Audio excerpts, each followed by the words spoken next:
Olá, queridos. Pastor Oséias Celestino, aqui do Instituto Bíblico Aliança de Paz, São Paulo, passando para a nossa aula de Epístolas Gerais. Falamos um pouco na aula passada sobre o apóstolo Paulo e as suas 13 cartas conhecidas, e nesta etapa nós falaremos sobre as outras cartas. A comunicação epistolar, ou comunicação por cartas, era algo muito comum na igreja primitiva. E agora nós vamos falar sobre as cartas que não tiveram autoria do apóstolo Paulo. Queremos nos dedicar nesse primeiro momento à Epístola aos Hebreus. A Epístola aos Hebreus é, segundo grande parte dos teólogos, a mais essencial de todas as epístolas. Juntamente com a carta aos Romanos, ela contém subsídios teológicos tão profundos que supõe-se que, se todo o Novo Testamento tivesse se perdido e sobrasse apenas a carta de Paulo aos Romanos e a Epístola aos Hebreus, já seria possível fazer a comunicação com a igreja sobre as doutrinas de Cristo, ou o link dessas doutrinas de Cristo do Antigo para o Novo Testamento. Essa carta ela tem um conteúdo doutrinário absurdo, falaremos bastante sobre ele daqui a pouquinho. Mas antes, quero destacar uma polêmica importante que tem sobre a carta aos Hebreus, que é a autoria da carta do escritor aos Hebreus, chamado de escritor anônimo aos Hebreus. Provavelmente esse seja um dos principais debates sobre a Epístola aos Hebreus, a autoria da sua carta. Desde os primórdios da igreja primitiva, nos primeiros séculos, teólogos tentam intuir quem tenha sido o autor da extraordinária Epístola aos Hebreus. Podemos simplificar a resposta adiantando que o autor da Epístola aos Hebreus é desconhecido. Apesar disso, sabemos algumas coisas muito importantes sobre o autor. A primeira delas, o autor é um homem. Isso está bem sugerido no capítulo 11, versículo de número 32. Segundo, era alguém que dominava o grego. Ele era instruído no tipo de literatura helenística que era comum àquela época.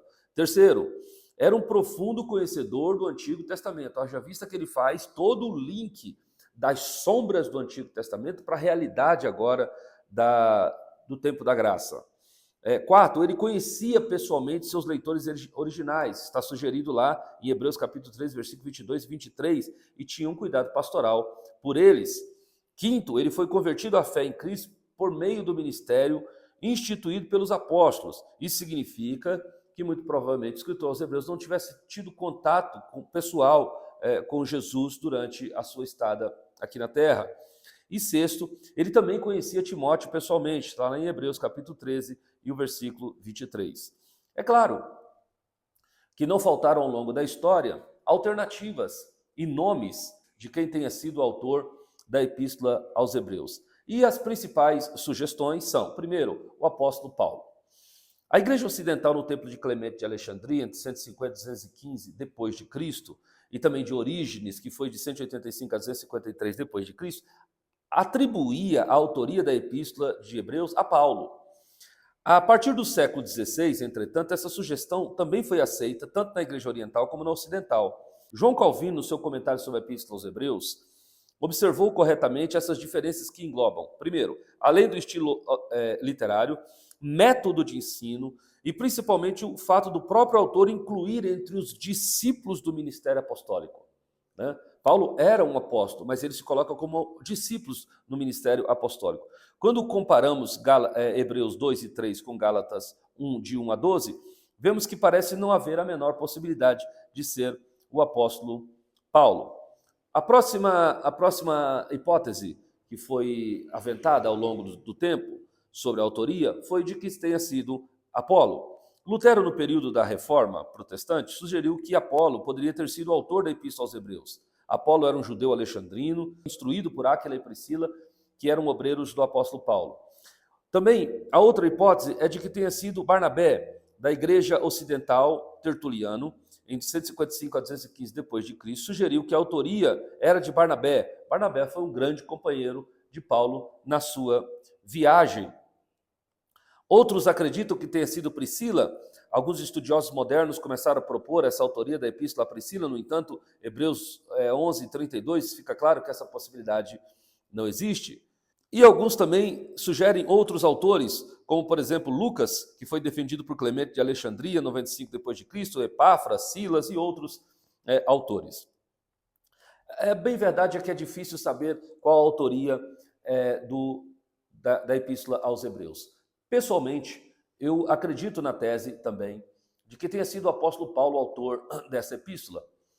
E por que Paulo, diferentemente de todas as outras epístolas em que ele próprio assinava de próprio punho, a autoria dessas cartas e enviava às igrejas, por que Paulo não o faz também na carta aos Hebreus? Primeiro, que essa tese mostra que essa carta foi escrita por volta dos anos em que Paulo esteve no seu anonimato.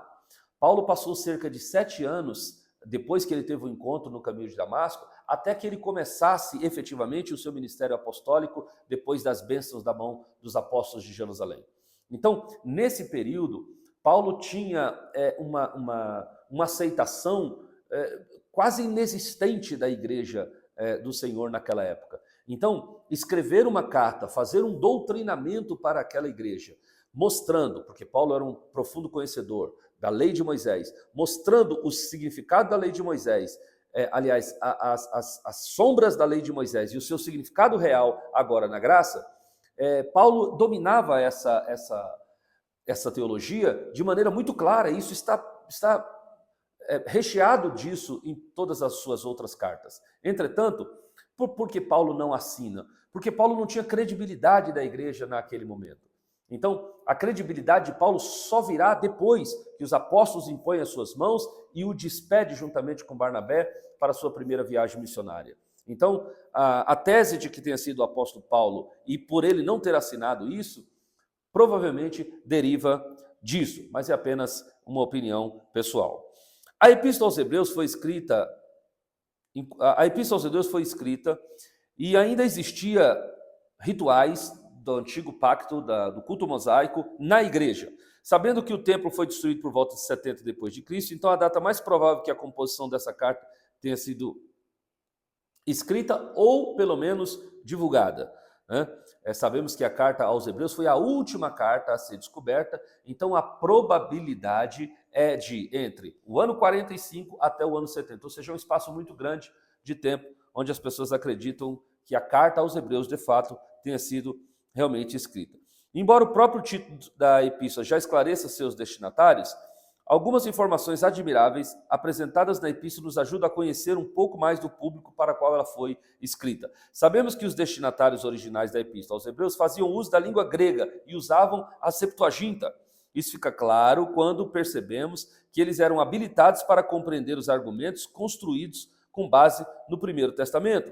Eles também estavam interessados no templo, no sistema sacrificial e no sacerdócio do Antigo Testamento. Eles tinham ouvido o Evangelho por meio dos apóstolos e não diretamente de Jesus. A composição primária, doutrinária da carta aos Hebreus. Embora a compilação de Hebreus se mostre altamente elevada no tocante aos seus pressupostos teológicos, podemos afirmar de forma sintética que o propósito principal da Epístola aos Hebreus é explicar a fidelidade de Cristo à sua nova aliança.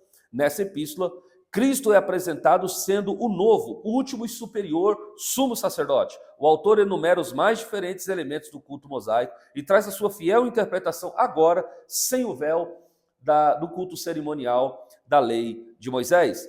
Cada fato é trazido como uma sombra e é apresentado a sua forma real.